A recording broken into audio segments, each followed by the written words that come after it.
నాకు లెక్కలంటే భయం, కానీ నేను స్కూల్ ఫస్ట్ వచ్చాను. ఎలాగో తెలుసా? స్కూల్లో గణిత పోటీ పెట్టారు.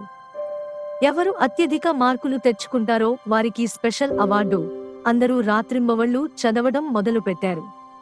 కొందరు లెక్కలు రాస్తూనే ఉన్నారు, మరికొందరు ఫార్ములాస్ కంఠస్థం చేస్తున్నారు.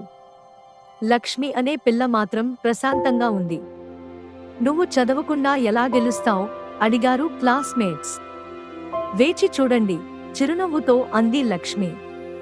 ప్రతిరోజు టీచర్ చెప్పే చిట్కాలు జాగ్రత్తగా నోట్ చేసుకుంది. ప్రశ్నలు ఎలా వస్తాయో అర్థం చేసుకుంది.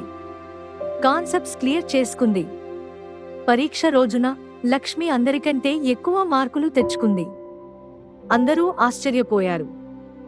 రాత్రింబవళ్లు చదవడం కాదు ముఖ్యం, అర్థం చేసుకోవడం ముఖ్యం, అంది లక్ష్మి నవ్వుతూ. స్మార్ట్గా చదివితే తక్కువ టైంలో ఎక్కువ నేర్చుకోవచ్చు.